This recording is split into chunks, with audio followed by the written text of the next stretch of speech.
Florida is facing a disappearance act that costs $50 billion a year. A slow, silent, and accelerating collapse. Right now, more than 22 million people live on a foundation of porous rock that is actively dissolving beneath their feet. They build their homes, their cities, and their entire economy on a coastline that is vanishing, meter by meter, into the Atlantic Ocean. And for decades, the ground itself has been hollowing out from below. By 2024, parts of the state were losing land at a rate so fast, engineers could no longer measure it in years, but in storm events. A single hurricane could permanently erase acres of coastline that had stood for centuries. Not a temporary flood, not a damaged beach. Gone. Irretrievably gone. This documentary reveals a hidden crisis. A lot of our viewers watch these deep dives, get the full story, but then forget to subscribe. And you need this information. Subscribing is the only way to make sure you don't miss the next part of the story, because these events are accelerating. It's urgent, it's important, and clicking that button makes sure you stay ahead. Let's begin. The state is fighting a war on two fronts. One from below, as the very bedrock of the peninsula dissolves into a labyrinth of hidden caverns, and one from the side, as the ocean reclaims the sand that holds the coastline together. It should be a losing battle. But here's the uncomfortable secret. The state is spending billions on engineering solutions that are only making the underlying problem worse. So the real question is, did Florida's century-long effort to conquer nature finally succeed? Or did it just build the world's most expensive sandcastle on a foundation of sugar? Florida was never meant to be solid ground. Geologically, the peninsula is an anomaly, a colossal platform of limestone carbonate built over 100 million years from the skeletal remains of marine organisms.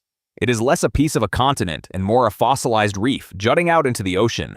This limestone bedrock, thousands of feet thick in places, is uniquely vulnerable. It's porous, honeycombed with cracks, fissures, and voids. Rainwater, naturally acidic, seeps through the soil, percolates into the limestone, and slowly, relentlessly dissolves the rock.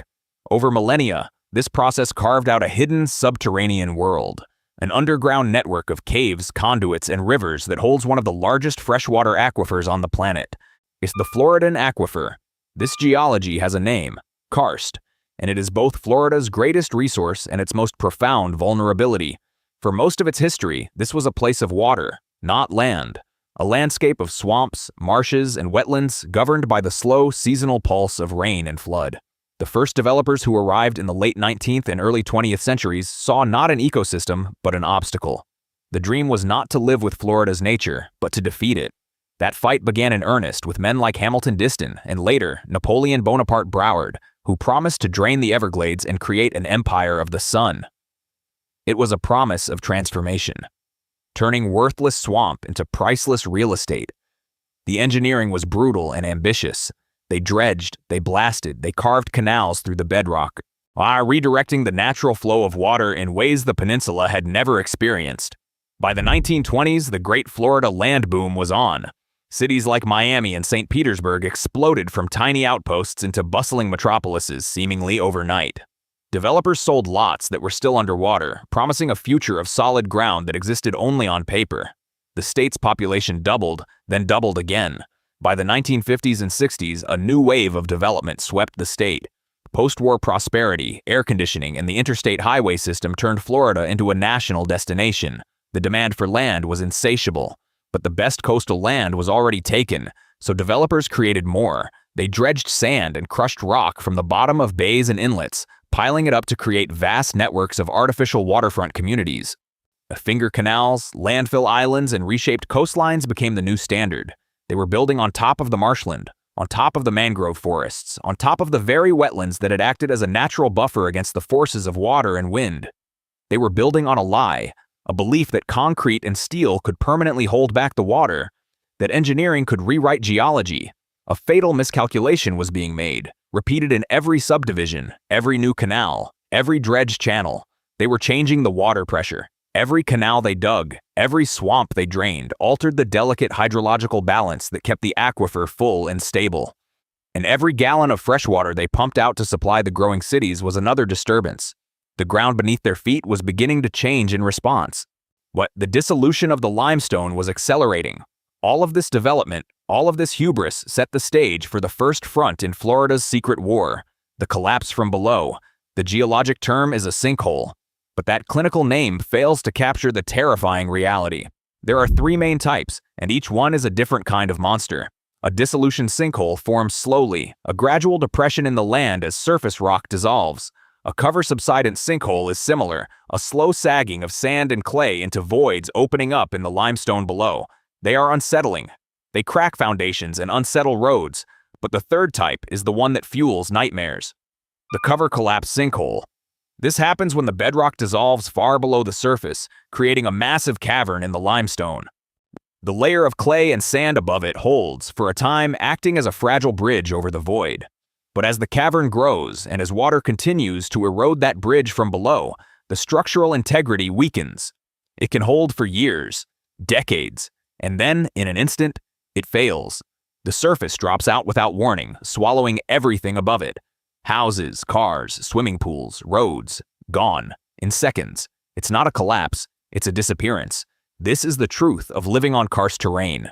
The ground you are standing on may not be ground at all.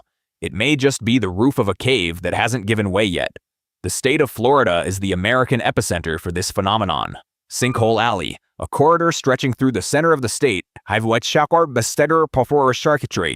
highest concentration of these events anywhere in the country. But what was once a geologic curiosity has become an accelerating crisis, and the trigger is human activity. The primary culprit is the overpumping of the Floridan aquifer. That massive underground reservoir is being drained faster than nature can replenish it. For agriculture, for industry, for the millions of residents who need to water their lawns and fill their pools. When the water level in the aquifer drops, it removes the buoyant support that helps hold up the ceilings of those hidden caverns. It is like letting the air out of a tire. The weight of the ground above, now heavier and unsupported, presses down. The risk of a collapse skyrockets. Every new subdivision, every new golf course, every new shopping mall adds to the weight on top and draws more water from below. A perfect formula for disaster. The event that brought this hidden threat into the national consciousness happened in May of 1981, in the quiet, affluent town of Winter Park. Over the course of a single day, residents watched as a small depression in the ground grew into a chasm more than 350 feet wide and 90 feet deep. It swallowed a house, 5 Porsches from a dealership, part of a city street, and the deep end of the municipal swimming pool. The ground did not just sink, it vanished. The event was so stunning, so complete, that it became a tourist attraction. But for geologists and engineers, it was a terrifying wake-up call. A preview of what the state's geology was capable of. And since then, the events have become more frequent and more tragic. In 2013, in Seffner, Florida, a man was asleep in his bed when a sinkhole opened directly beneath his bedroom.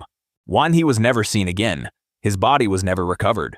The house was demolished, the hole filled with gravel, a geologic scar on a suburban street. This raises an uncomfortable question. If you live in a place where the ground can literally open up and swallow you, what does that do to your sense of safety, to the value of your home? Let us know in the comments what you think the state should be doing about this invisible threat. Your perspective on this is genuinely important. Is it the homeowner's risk or a state-level responsibility? The crisis created another, slower collapse, a financial one. The insurance industry was not built to handle a world where the ground itself is an active threat. After a series of devastating sinkhole claims in the early 2000s, private insurers began to flee the state. When they stopped writing new policies for sinkhole damage, non-renewed existing ones, or inserted language that made coverage prohibitively expensive. Premiums for those who could get coverage exploded by as much as 2,000%.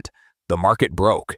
In response, the state of Florida stepped in, creating the Citizens Property Insurance Corporation, a state-backed last resort insurer. But this only shifted the financial burden from private companies to the taxpayers of Florida.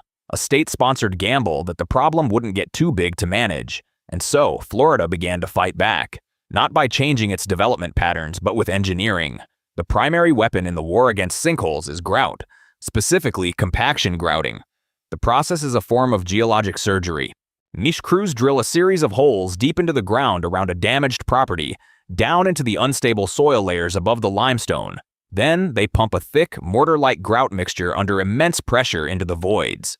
The idea is to fill the loose soil, compact it into a dense, stable mass, and effectively create a solid foundation where one did not exist. In more extreme cases, chemical grouting is used, injecting polyurethane resins that expand and harden, binding the loose sand and soil together like glue. It is an audacious, brute force solution, pumping concrete and chemicals into the earth to stop it from collapsing. And it can work for a single property, but it costs tens, sometimes hundreds of thousands of dollars per house. It is a solution for the few who can afford it or whose insurance will cover it. It does nothing for the house next door. It does nothing to address the root cause, the draining of the aquifer. It is the tactical equivalent of putting a bandage on a wound that is hemorrhaging internally. The engineering is heroic. The scale is impossible. You cannot grout an entire state. You cannot inject concrete beneath every single home, road, and school in a region the size of Sinkhole Alley. The solution is palliative, not a cure. And it reveals the terrifying truth. There is no large-scale engineering fix for a collapsing foundation. There is only retreat, or ruin. And while the state was fighting this war underground, a second front opened up along its 1,350 miles of coastline. This war is not against dissolving rock, but against moving sand. The beaches that define Florida's identity and fuel its tourism economy are not static features. They are rivers of sand, a dynamic system constantly in motion, shaped by waves, currents, and wind. The dominant force is a process called longshore drift. Waves typically approach the shore at an angle, pushing sand up the beach in the same direction. As the water washes back out, it pulls the sand straight down, perpendicular to the shoreline.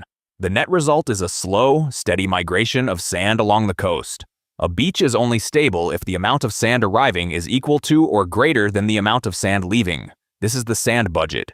For centuries, this system was in a state of dynamic equilibrium, but the moment Florida decided to build permanent structures on these shifting shores, that equilibrium was broken. The war against erosion had begun. The first shots fired were inlets and jetties.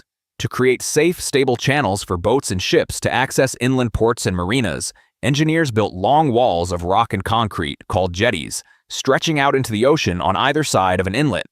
These structures succeeded in keeping the channels open, but they did so at a catastrophic cost to the surrounding coastline. A jetty acts as a dam. It completely blocks the river of sand. Upstream of the jetty, the sand piles up, creating a wide, accreted beach. But downstream, the beach is now starved. The longshore current, which once carried a steady supply of sand, now carries only water. It becomes hungry water, and it finds the sand it needs by scouring it from the beach just south of the inlet. The result is chronic, accelerated erosion. A problem created entirely by the solution.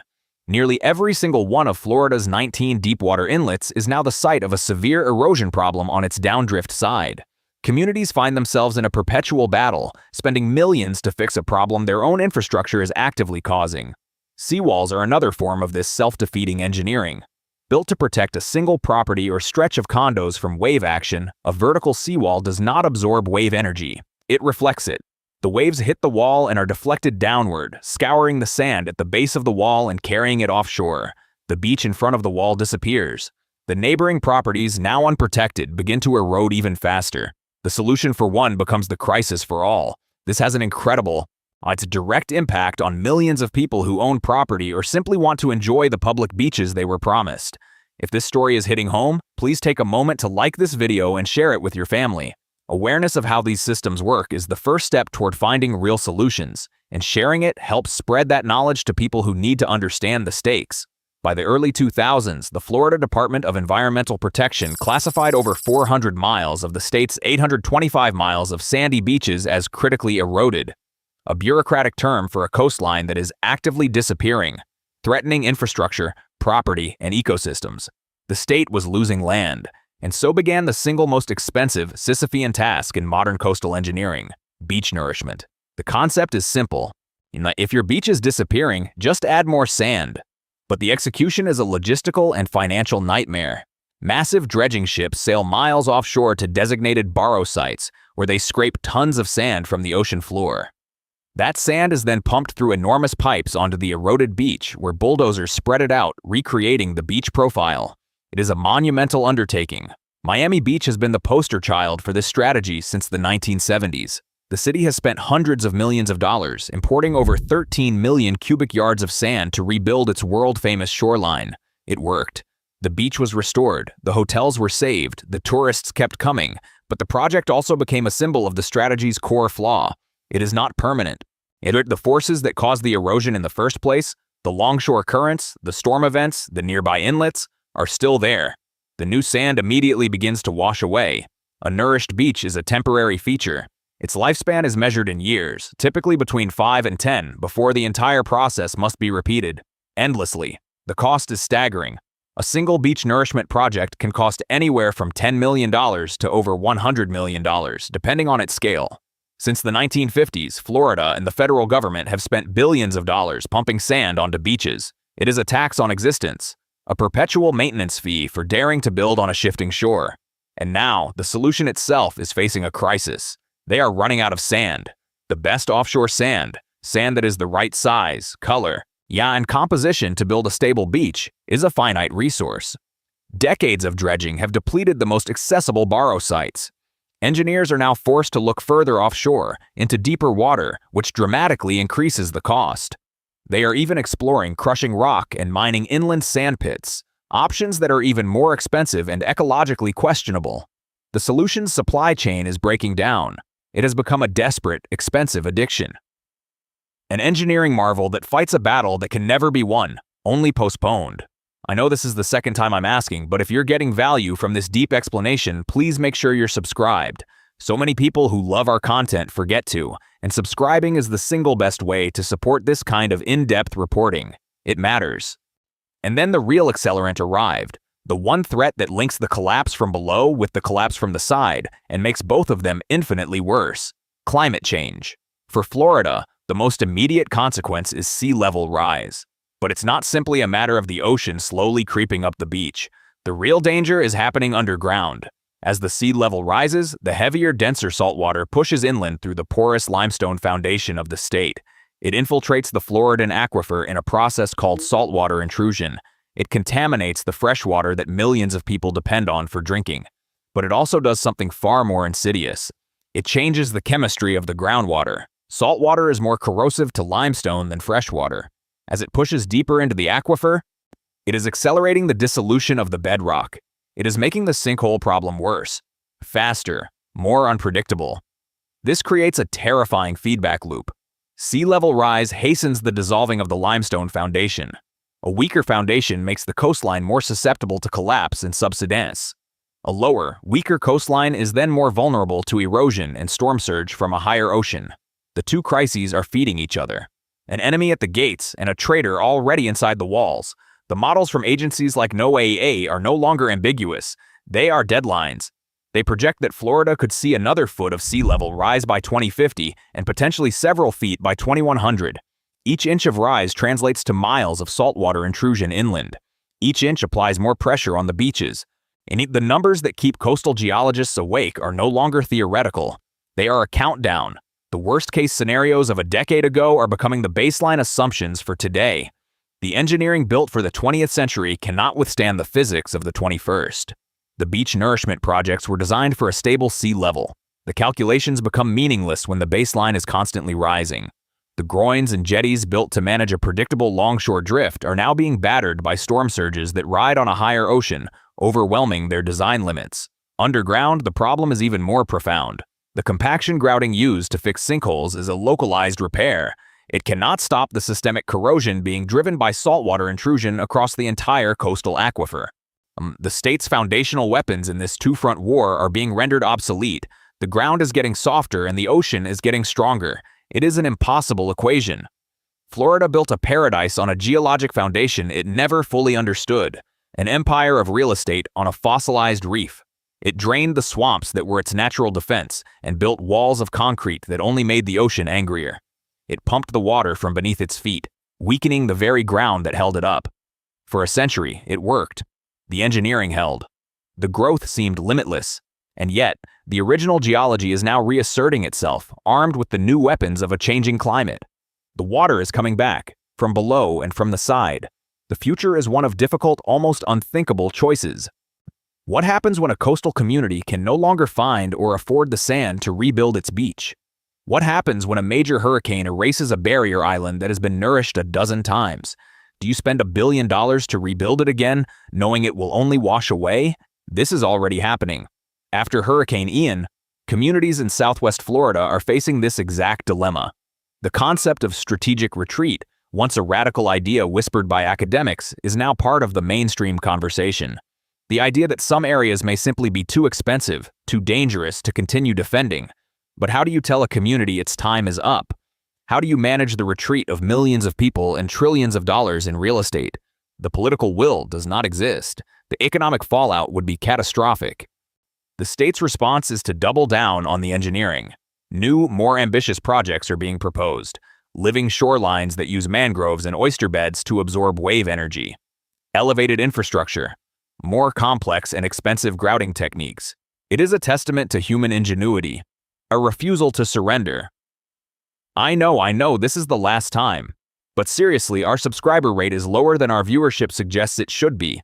If you've made it this far, you are exactly the kind of person this channel is for. Hit subscribe. It's a tiny click for you, but it's how these documentaries get made. It's genuinely that important. But Florida is not just a cautionary tale. It is a preview, a laboratory for how we will all deal with a world where the stable ground we took for granted is no longer stable. The science is clear. The models are running. The debate is no longer about whether this will happen, but about how fast. The state is trapped between the geology of its past and the climate of its future. Every dollar spent on a seawall, every ton of sand pumped onto a beach, every injection of grout into the dissolving rock is an act of faith. Faith in engineering. Faith that a solution can be found. Faith that the timeline of collapse is longer than the timeline of human innovation. The uncomfortable question is whether that faith is misplaced. Whether Florida is simply drilling, pumping, and building its way toward a cliff it cannot see, but that the geology has known was there all along. The water is rising, the ground is sinking, and somewhere in the space between, 22 million people are living on borrowed time.